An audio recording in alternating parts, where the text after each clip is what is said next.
तिबेटमध्ये पुराचा हाहाकार कायम आहे। आता युद्ध पातळीवर बचाव कार्य सुरू आहे।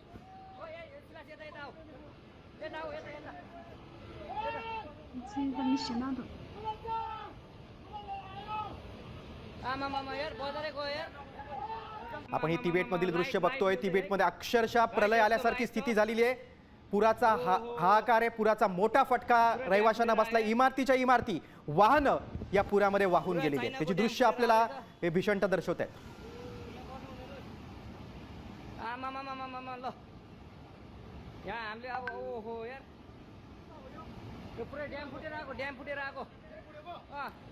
तिबेटच्या केरुंग भागातील ही दृश्य आपण बघतोय।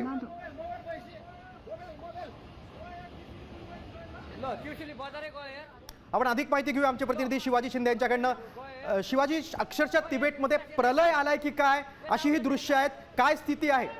अत्यंत भयानक अशी ही दृश्य आहेत तिबेटमधल्या गेरुंगमध्ये।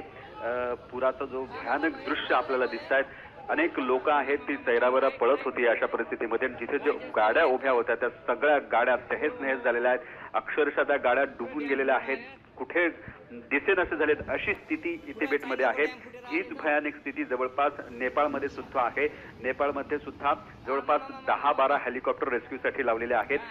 पुराचा इतका मोठा हाहाकार हा अनेक वेळा आपण बघितलेला, पण ही जी दृश्य आहेत ती अत्यंत नक्की शिवाजी, आणि अक्षरशः इमारतीच्या इमारती वाहून गेलेल्या आहेत। मात्र एवढा महाप्रलय येण्याचं कारण काय? अजूनही याची माहिती मिळालेली नाही की हा त्सुनामी होती की कुठला भूकंप झाला।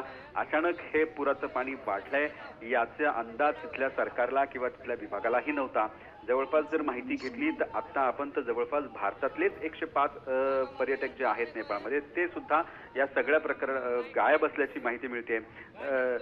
त्याचप्रमाणे 300 पेक्षा जास्त पर्यटक जे वेगवेगळ्या जगभरातून आलेले होते ते सुद्धा त्यांचाही काही कुठला थांग पत्ता लागलेला नाही। आता या सगळ्या प्रकरणामध्ये नेपाळ सरकारनं जवळपास 15 हेलिकॉप्टर लावलेले आहेत। रेस्क्यू ऑपरेशन सुरू केलेलं आहे। भोटेकोशी नदी आहे तिथे अचानक पाणी वाढलं। टिंबरे बाजार, रसुवा अशा अनेक परिसरामध्ये हे पाणी वाढलं, ज्यातून हा सगळा पूर आलेला आहे। आणि याचे जी भयानक दृश्य आहेत ती आपण बघतोय की तिबेटमधली दृश्य तर याच्यापेक्षा नेपाळपेक्षाही जी अत्यंत भयानक अशी दृश्य आहेत। अगदीच तिबेटमध्ये महाप्रलय आलेला आहे। शिवाजी, तुम्ही सविस्तर माहिती दिली त्याबद्दल धन्यवाद। तिबेटच्या केरुंग भागातील ही भयानक दृश्य आपण बघतोय की या पाण्याच्या मोठ्या लोंढ्यामध्ये अक्षरशः इमारतीच्या इमारती वाहून गेल्यात। लोक सैरावैरा आपला जीव वाचवण्यासाठी धडपड करतायत। वाहनं देखील वाहून गेलेली आहेत।